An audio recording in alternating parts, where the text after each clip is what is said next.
আজকের ভিডিওতে যা যা থাকছে শুনলে আপনাদের পপকর্ন গলায় আটকে যেতে পারে। ভুলভুলাইয়া 2 এর কার্তিক আরিয়ান কি আসলে অক্ষয় কুমারের রেডি করা ভাতে হাত দিয়েছিলেন? আর ওইদিকে ভাইজান সালমান খান কি এখন ডাইরেক্টরের চাকরি খাওয়ার প্ল্যান করছেন? শাকিব খানের নতুন নায়িকা নিয়ে যা শুরু হয়েছে তা শুনলে তো মাথায় নষ্ট মামা। বলিউড থেকে ঢালিউড সব খবরাখবর একদম গরম গরম কড়াই থেকে নামিয়ে এনেছি, তো চলুন শুরু করা যাক।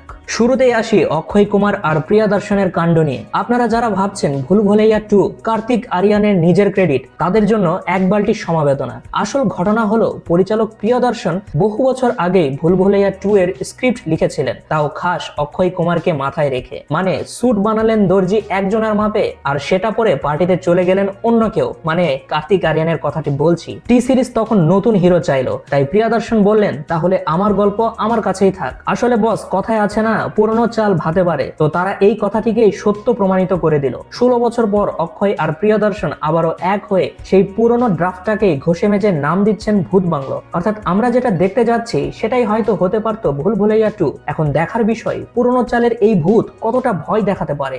এখন আসি বন্ধুরা শাকিব খানের কথায়। শাকিব খান তো এখন আর শুধু ঢালিউডের কিং নন, উনি তো পুরো ইন্টারন্যাশনালি খেলছেন। ঈদুল আজহার সিনেমা রকস্টারে শাকিবের সেকেন্ড নায়িকা হিসেবে থাকছেন মিস ইউনিভার্স বাংলাদেশ তানজিয়া জামান মিথিলা। অলরেডি মিটিং টিটিং শেষ, শুধু সিলমোহর বাকি। কিন্তু আসল বোমাটা তো অন্য জায়গায়। পরিচালক নাকি মেন নায়িকার জন্য সোজা পাকিস্তান পর্যন্ত জাল ফেলেছেন। শোনা যাচ্ছে সাকিবের বিপরীতে এবার কোনো পাকিস্তানি সুন্দরীকে দেখা যেতে পারে। তাহলে বন্ধুরা সেটা কি হানিয়া আমির? কারণ আমরা কিছুদিন আগে একটা ফুটেজ দেখেছিলাম যেখানে রাফসানদার ছোট ভাইকে শাকিব খান বলেই বসলো, তুমি কিন্তু আমার নায়িকাকে নিয়ে ঘুরছো।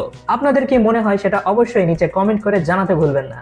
এবার আসি বলিউডের ভাইজানের দরবারে। সালমান খান মানে একবার जो मैंने কমিটমেন্ট कर दी, বাকিটা তো আপনারা সকলেই জানেন। সালমানের ব্যাটল অফ গালওয়ান সিনেমার অবস্থা এখন অন্যরকম। সিনেমার রিলিজ ডেট তো পিছিয়েছে, উল্টো খবর আসছে সালমান খান নাকি ডাইরেক্টরের কাজে মোটেও খুশি নন। বাস সালমান খান এখন নিজেই ক্যামেরার পেছনে দাঁড়িয়ে গেছেন। শোনা যাচ্ছে সিনেমার 60% আবারও নতুন করে শুট করা হচ্ছে। একে তো রিশুট, তার উপর সালমানের নিজের ডাইরেকশন, সব মিলিয়ে খিচুড়িটা সুস্বাদু হবে নাকি পুড়ে যাবে সেটাই এখন দেখার বিষয়। তবে ভাইজানের ডেডিকেশন দেখে মনে হচ্ছে উনি এবার হাল ছেড়ে দেওয়ার মোডে নেই। আরিফিন শুভর ভক্তদের জন্য একটা মন খারাপ করার খবর আছে আর একটা ধামাকা খবর আছে। কোনটা আগে বলবো? আচ্ছা খারাপটাই আগে বলি। শুভর Hindi web series just city, যেটা 6 ফেব্রুয়ারি আসার কথা ছিল, সেটা পোস্টপন্ড হয়ে গিয়েছে। এখন শোনা যাচ্ছে মার্চে আসবে। তবে মন খারাপের কিছুই নেই বস, কারণ ঈদে আসছে অ্যাকশন প্যাকড মুভি মালিক। সাইফ চন্দন পরিচালিত এই সিনেমার কাস্টের তালিকা দেখলে মনে হবে খেলা হবে বস। লিড রোলে আরিফিন শুভ, নায়িকা হিসাবে বিদ্যা সিনহা মিম, আর ভিলেন হিসাবে মিশা সওদাগর তো আছেনই, সাথে টাইগার রবি।